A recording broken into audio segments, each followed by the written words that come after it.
Hello again, all YouTube and all the DJs out there. This is DJ Morrow, or DJ Advice, aka DJ Advice.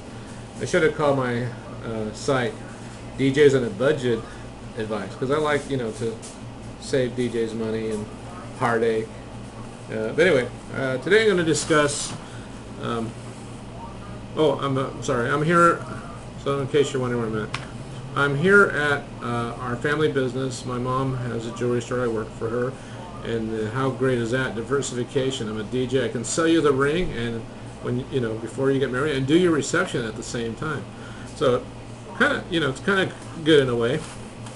So anyway, here I'm discussing contracts. One of the most important part of doing an event. Not if you don't got the event, then you don't have a contract anyway, so it doesn't really matter. But you need a contract, and I'm going to do my spin on it. I'm sure people have discussed contracts on YouTube, but I will discuss this, and it'll be pertaining to weddings. I mean, but you need a contract for any event you do. I want to make myself clear because sometimes I go back and go, I didn't say that. So, but I will say that any event you need a contract. Give an example, real quick example.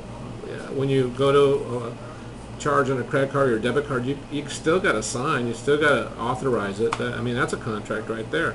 Or if you go to get an oil lube, you still have to sign for it. I mean, that's a contract. Any kind of service, I would suggest that you would have a contract with that person that's providing that service. But anyway, going back to the contracts.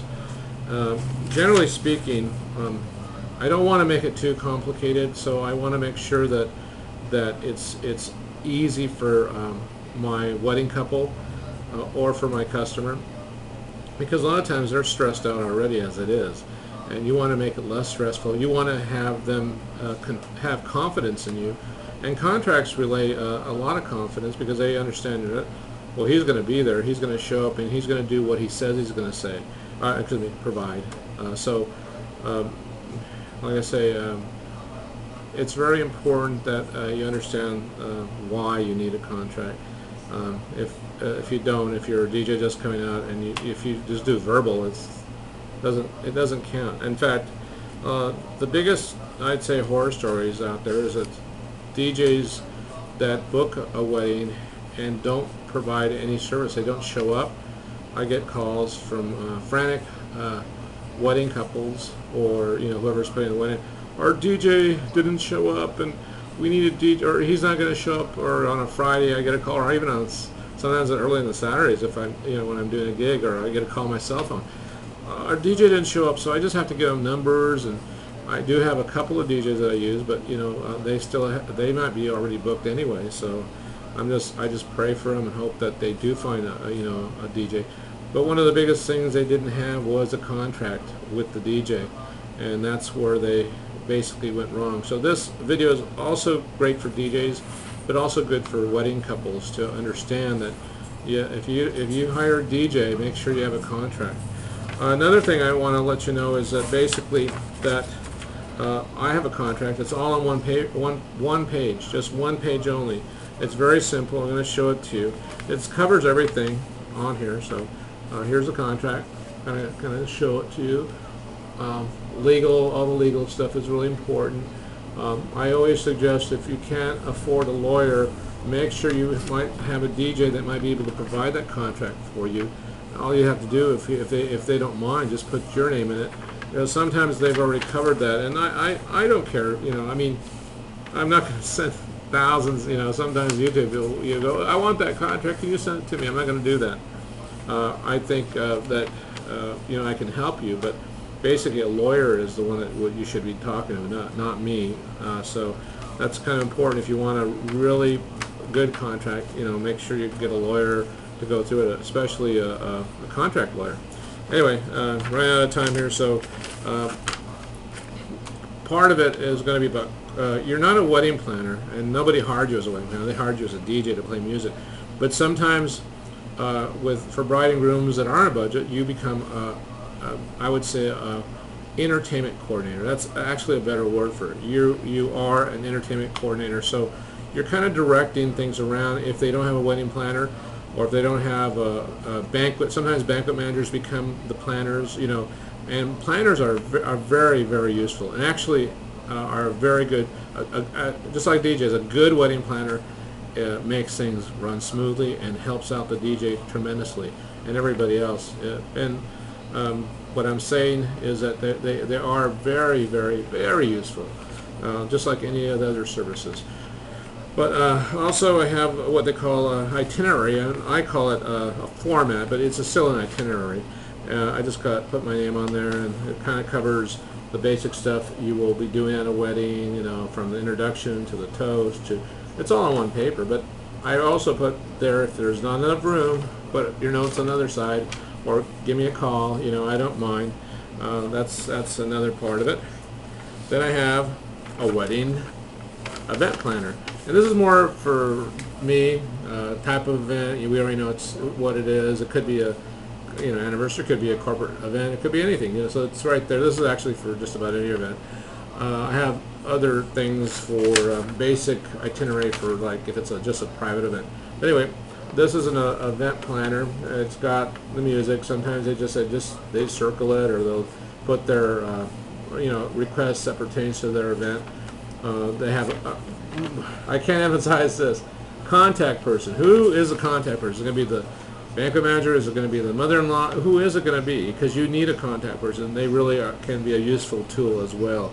So make sure you do that. Make sure you understand why it's important to have a contact person. Well, who do I talk to? Who's going to?